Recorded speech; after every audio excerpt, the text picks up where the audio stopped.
তৈরি করার সময় নিজেদের একটা কনফিডেন্স তো থাকেই যে যেটা বানাচ্ছি হোপফুলি ভালোই বানাচ্ছি আমরা, কিন্তু সত্যি কথা বলতে যে ওভারওয়েলমিং রেসপন্স পাইছি আমরা অডিয়েন্সের কাছ থেকে সেটা আসলে ভীষণ মানে কী বলবো ভীষণ আপ্লুত হচ্ছে। একটা বড় কথা হচ্ছে কি এবার ঈদের এতগুলো ছবি রিলিজ পেয়েছে, সব কিছুই ভালো করছে, এটা আসলে খুব ভালো লেগেছে। বিকজ আমাদেরকে সবসময় মনে হতো যে বাংলাদেশি মানুষের সিনেমা দেখার একটা আগ্রহের জায়গা আছে। এবার একটা কন্টেন্টগুলো যে ভ্যারাইটি অফ কন্টেন্ট এসছে আর কি নানা রকমের ছবি, তার থেকে মনে হয়েছে আসলে আমরা বোধহয় একটা প্রপার সিনেমা জার্নির জন্য রেডি। এখন ডিস্ট্রিবিউশনটা ঠিক করতে হবে আমাদেরকে, ওটা ঠিক নাই, এই কটা হলে আসলে চলে না। মুশকিল হচ্ছে ঈদের পর বাকি সময়টাতে আবার কোনো ছবিই থাকে না, তখন অত হল দিয়ে আবার হবে কি, সেটা মুরগি আগে না ডিম আগে, এই নিয়ে একটা আরেকটা চক্করের মধ্যে আছি আর কি আমরা।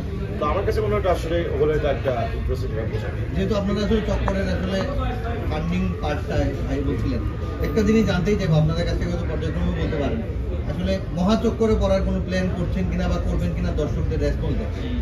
রিজু ভাইয়ের সাথে আজকেই কথা হচ্ছিল, আমাদের খুবই ইম্পর্টেন্ট এবং জরুরি প্রডিউসার এখানে বসে আছেন।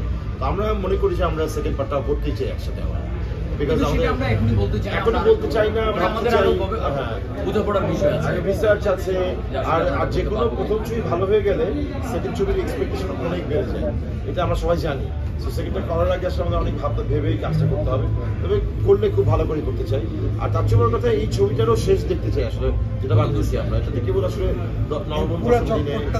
দেখতে চাই। হ্যাঁ, কেবল ঢাকাতে সিনেপ্লেক্সে চলছে এখন, আমরা আলটিমেটলি নেশন ওয়াইড ওইটাকে একটা নেক্সট ফেজে রিলিজ দেওয়া হচ্ছে, সানিয়াত কাজ করছে এটা নিয়ে অলরেডি। দেশের বাইরে রিলিজ দেওয়ার প্ল্যান হচ্ছে, অস্ট্রেলিয়াতে, আমেরিকাতে, কানাডাতে কথা হচ্ছে, সেটা নিয়েও একটা কাজ চলছে। আমার ধারণা আমরা এটাকে নিয়ে একটা আরেকটু লম্বা জার্নি তৈরি করতে চাই ছবিটা।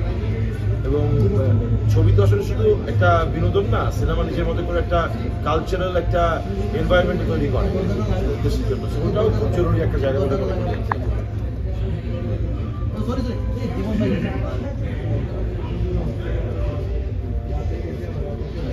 আপনি কিছু বলেন? হ্যাঁ বলছিলাম ভাইয়ের কাছে আসতেছি।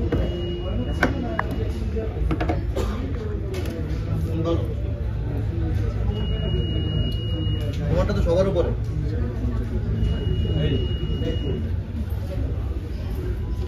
ভাই জানতে চাইবো যে ভাই চক্করের এক্সপিরিয়েন্স কেমন?